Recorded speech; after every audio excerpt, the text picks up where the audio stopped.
ସମସ୍ତଙ୍କୁ ମୋର ହାର୍ଦ୍ଦିକ ଶୁଭେଚ୍ଛା ଓ ଅଭିନନ୍ଦନ ଜଣାଉଛି। ମୁଁ ଓ ମୋ ସାଥୀମାନେ ଏହି ଜାତୀୟ ବିଜ୍ଞାନ ଦିବସ ଅବସରରେ ଏକ ସୁନ୍ଦର ନାଟକ ଆମେ ତିଆରି କରିଛୁ, ଯାହାକୁ ବର୍ତ୍ତମାନ ଆମେ ପରିବେଷଣ କରିବୁ। ଆସନ୍ତୁ ସମସ୍ତେ ମିଶି ଏହାକୁ ଉପଭୋଗ କରିବା। ଏହା ନାଟକଟିର ନାମ ହେଉଛି ସପନେ ଦେଖୁଛି ସପନେ ହେବାକୁ ସେ ବଡ଼ ବିଜ୍ଞାନୀ। ସପନ ଦେଖୁଛି ସପନେ ହେବାକୁ ସେ ବଡ଼ ବିଜ୍ଞାନୀ।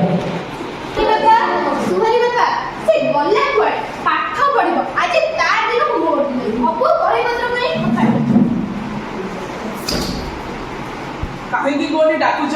ମୁଁ ଟିକେ ତାସ ଖେଳୁଥିଲି, ମତେ ଟିକେ ତାସ ଖେଳେଇ ଦେଉନା। ଏତେ ଜୋର ପାଟି କରୁଛ, ଗାଁଟା ପୁରା ଫାଟି ପଡୁଛି। ଶୁଣ, ଆଜିଠାରୁ ସୁହାନୀର ପାଠ ପଢା ବନ୍ଦ ମାନେ ବନ୍ଦ। ଠିକ କଥା ନା? ଠିକ କଥା ଯେ, ହେଲେ ଛୁଆଟାର ବର୍ତ୍ତମାନ ପାଠ ପଢା ବୟସ, ତାର ପାଠ ପଢିବା ଦରକାର। ସେ କଣ କହନ୍ତି ଗୋଟେ ବିଜ୍ଞାନୀ ହବ, ହେଲେ ତା ଲକ୍ଷ୍ୟ ପୂରଣ କରିବା ପାଇଁ ତାର ପାଠ ପଢିବାକୁ ପଡିବ। ନା, ସେ ପାଠ ପଢିବନି ମାନେ ପଢିବନି। ଜାଣିଛ ନା, ଏଇ ଆମ ଗାଁର ନିରପଣ୍ଡାଙ୍କ ପୁଅ ବଡ ଦୋକାନ କରିଛି। ଦିନକୁ ଦିନ ପ୍ରଚୁର ପଇସା। ଆମ ଝିଅକୁ ତାଙ୍କ ଘରେ ବିବାହ ଦେଲେ ଭଲ ହୁଅନ୍ତାନି ନା? ପୁରା ରାଣୀ ପରି ରୁହନ୍ତା, କିଛି ତାର ଅସୁବିଧା ହୁଅନ୍ତାନି। ହେଲେ ଏଇ କଥା ତମେ ଛୁଆଟିକୁ କହିଛ? ହଁ, ଆଜି ବା ସକାଳେ ତାକୁ କହିଥିଲି। ସେ ମୋ କଥା କିଛି ନ ଆଜିକାଲି ସ୍କୁଲରେ ଖେଳ ଅଛି, ସିଏ ଆଜି ଆସୁ। ତା ଦିନକୁ ମୋର ଦିନେ। ତମେ କିନ୍ତୁ ପୁରା ଚୁପ୍ ରହିବ। ଠିକ କଥା ନା? ହଁ ହଁ, ଠିକ କଥା। ନାରୀ ଶକ୍ତି ଜିନ୍ଦାବାଦ। ହଁ ହଁ, ନାରୀ ଶକ୍ତି ଜିନ୍ଦାବାଦ। ମୋ ବହିପତ୍ର ବ୍ୟାଗ ଏପଟ ସେପଟ ହେଇକି ପଡିଛି। ତତେ ମୁଁ ମନା କରିଥିଲି ନା ସ୍କୁଲ ଯିବୁନି ବୋଲି? ମତେ ଭୋକ ଲାଗିଲାଣି, ଖାଇବାକୁ ତ ଦିଅ।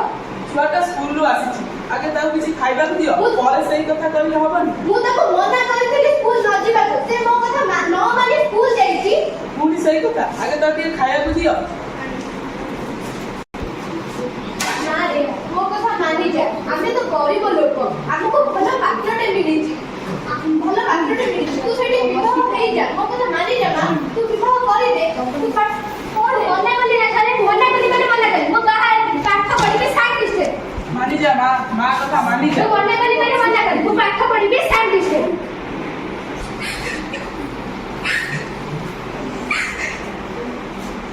ଆରେ ସୁହାନୀ, ତମେ କଣ କାନ୍ଦୁଛ? ତମର କଣ ହେଇଛି? ମୋ ମା ମୋ ବାହାଘର ଠିକ କରିଦେଇଛନ୍ତି। ଆରେ ଆଗକୁ ତମର ସାଇନ୍ସ ଏକ୍ଜିବିସନ ଅଛି, 10,000 ସରକାର କହିଛନ୍ତି 10,000 ଟଙ୍କା ପୁରସ୍କାର ଦେବେ। ମାଗଣାରେ ଜୋତା, ମୌଜା, ଖାଦ୍ୟ, ପାନୀୟ, ବହି ପତ୍ର କେତେ କଣ ଦଉଛନ୍ତି। ତଥାପି କଣ ଲୋକମାନଙ୍କ ଆଖିରେ କଣ ଅନ୍ଧପୁଟୁଳି ବନ୍ଧା ଯାଇଛି? ଦେଖାଯାଉନି ନାରୀମାନେ କେତେ ଉଦ୍ଧାର ଅଛନ୍ତି। ହେଲେ ମୁଁ କଣ ବା କରିପାରିବି? ମୋ ମା ମୋର ବାହାଘର ଠିକ କରିଦେଇଛନ୍ତି। ମ୍ୟାଡାମ ନମସ୍କାର। ହଁ ନମସ୍କାର। ତମେ ରଙ୍ଗିଲା ବାବୁ, ସୁହାନୀର ବାପା। ତମେ କଣ ଜାଣିନା ବାଲ୍ୟ ବିବାହ ଆଇନଗତ ଅପରାଧ ଅଟେ? ତମେ ଛୋଟବେଳୁ କେମିତି ତାକୁ କହୁଛ ବାଲ୍ୟ ବିବାହ କରିବ? ମୁଁ କଣ କରିପାରିବି? ତା ମା ଯାହା କହୁଛି ସେଇଟା ହିଁ କହୁଛି। ହଁ ହଁ, ଜିନ୍ଦାବାଦ।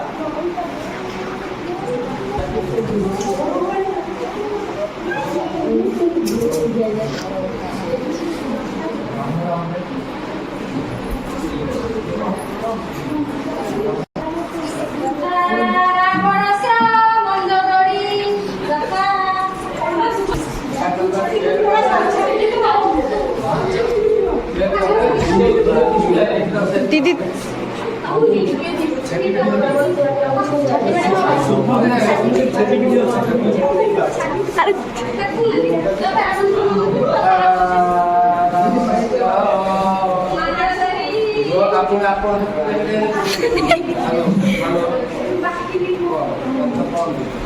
हेलो ना, तू बाहर के तू पाठ पढ़िबी ना।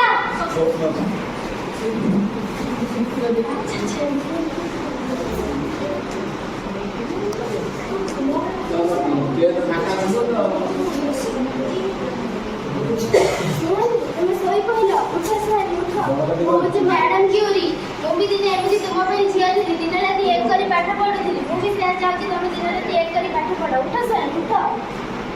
हाँ दीदी आप कष्ट करी मुझे निश्चित कठिन परिश्रम करी मुझे आप साइंटिस्ट हेबी। सुहानी उठ पुणी शई पड़।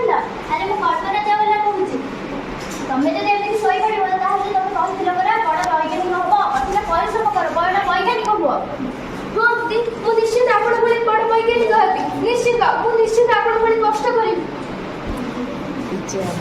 सुहानी तमें कौन पुणी शोपड़ तुमको पूरा जूनियर साइंटिस्ट हबार अच्छी से कठिन परिश्रम दरकार एमती शोई रही हम ना मुझे डॉक्टर APJ अब्दुल कलाम कौच हाँ हाँ तुमको कठिन परिश्रम करने पड़ो दिन राति कठिन परिश्रम करने पड़ो ना ना ए स्वप्न मते सुवाई न कर मु कठिन परिश्रम करी मु बाल्य विवाह करबिनी मु निश्चित कठिन परिश्रम करी बड़े बोलो मते पूरा भोक लागिला मु स्कूल जिबी कोन हेला तू पुणी स्कूल जिबू मु तते मना करथिली स्कूल जिबा को ना मु स्कूल ना तू जिबू जिबे माने जे तो ना स्कूल दे तो ना स्कूल जिबू दे तो ना दे स्कूल ना स्कूल जिबू कोन हेला मु स्कूल जिबी मो कथा माननी बुनी ना आ माननी बुनी मो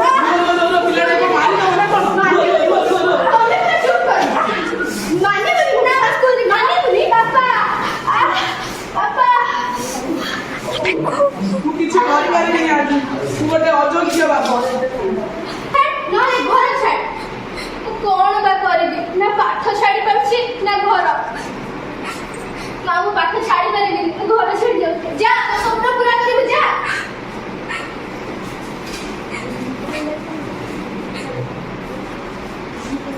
ए दुनिया नारी मान को काहे के पाठ पढ़िबा को सुযোগ दिया जानी काहे के एत दुर्बल भाबुचंती बाल्य विवाह काहे के कर दउचंती ए सब करबा भूल कथा अरे सुहानी तुम कौन कांदु छ पुणी तमर कौन हैला मो पापा बाबर बाहागर ठीक करछंती मो घर छाड़ी पळै आसी आपण दया कर एचएम सर कहि मो कहि कोड हॉस्टल रे व्यवस्था करंतु मो बुझुजी जे हेले तू कोन करी हॉस्टल रे रहबा पई पापा माकर जेबी थाले सिग्नेचर दरकार तेरा भविष्य त पई मो आसी छी निश्चय साइन करी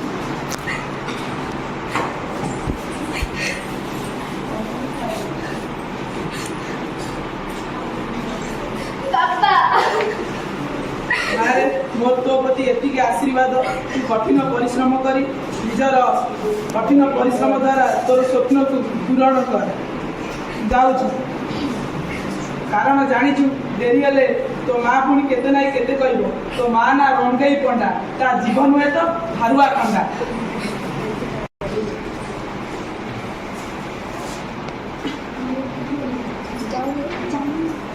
अरे सुहानी तुम कौन करू छ ना ए साइंटिस्ट का पूजा करथि तमे जो प्रोजेक्ट दे नथिले साइंस प्रोजेक्ट दे तादरे तुम सिलेक्ट करछ जूनियर साइंटिस्ट हो एवं जापान मध्ये दिबा सतरे मो सोकारी सप्ताह आइछि हां हां सतरे हेले मो बापा मां व्यस्त हुआ नाही स्कूल तरफ निमंत्रण दिबा तम बापा मां निश्चय आसीबे मां तो आसीबे व्यस्त हुआ नाही तमे जापान दिबा कथा सुनी तमे जने जूनियर साइंटिस्ट रही जानी से निश्चय आसीबे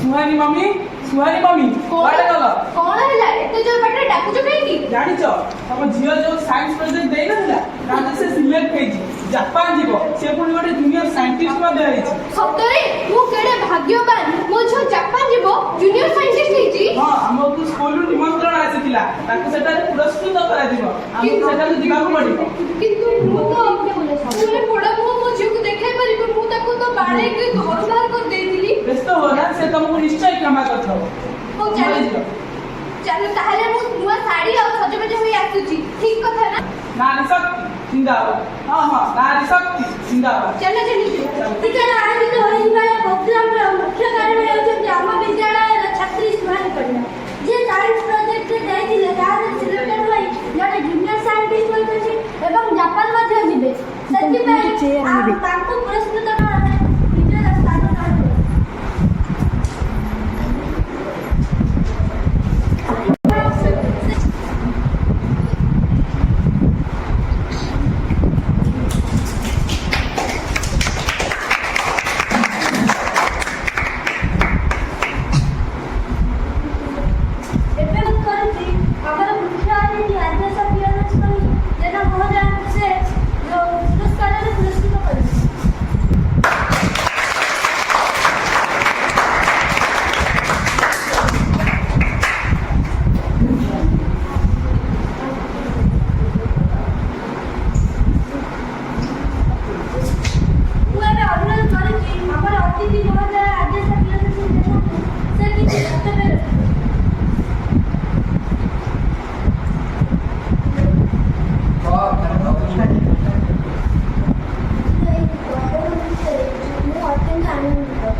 ବକ୍ତବ୍ୟ ରଖିବେ?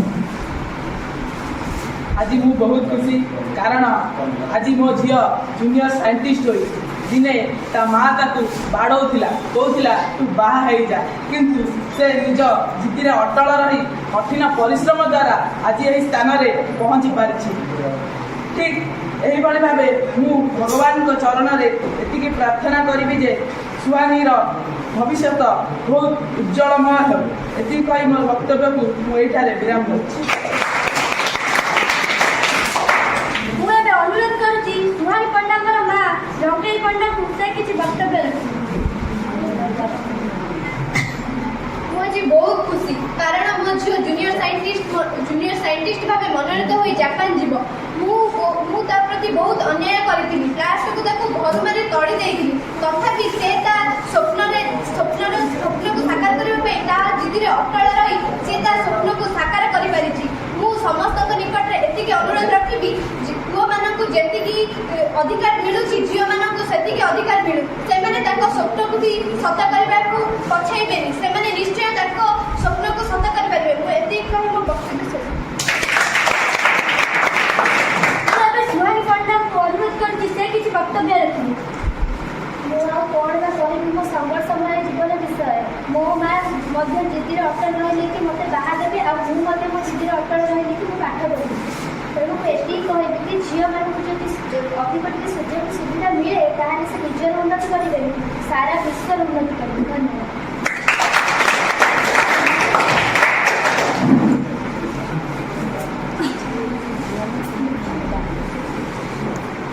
ଆଜିର ଏହି ବିଜ୍ଞାନ ଦିବସ ଅବସରରେ ମୁଁ ଓ ମୋ ସାଙ୍ଗସାଥୀମାନେ ମିଶି ଯେଉଁ ନାଟକ ପ୍ରସ୍ତୁତ କରିଥିଲୁ ସେହି ନାଟକ ମାଧ୍ୟମରେ ଆମେ ସମାଜକୁ ଏହି ମେସେଜ ଦେବାକୁ ଚାହୁଁଛୁ ଯେ ପୁଅମାନଙ୍କୁ ଯେତିକି ସୁବିଧା ସୁଯୋଗ ଦିଆଯାଉଛି ସେତିକି ଯଦି ଝିଅମାନଙ୍କୁ ସୁବିଧା ସୁଯୋଗ ଦିଆଯିବ ସେମାନେ ମଧ୍ୟ ଉଚ୍ଚତମ ସ୍ଥାନରେ ପହଞ୍ଚି ପାରିବେ ଏବଂ ଆମ ଅଞ୍ଚଳ ପାଇଁ ଗର୍ବ ଓ ଗୌରବର କଥା ଆଣିପାରିବେ ଏବଂ ଆମ ଅଞ୍ଚଳ ସହିତ ଆମ ଦେଶର ମଧ୍ୟ ଅନେକ କ୍ଷେତ୍ରରେ ବିକାଶ ହୋଇପାରିବ।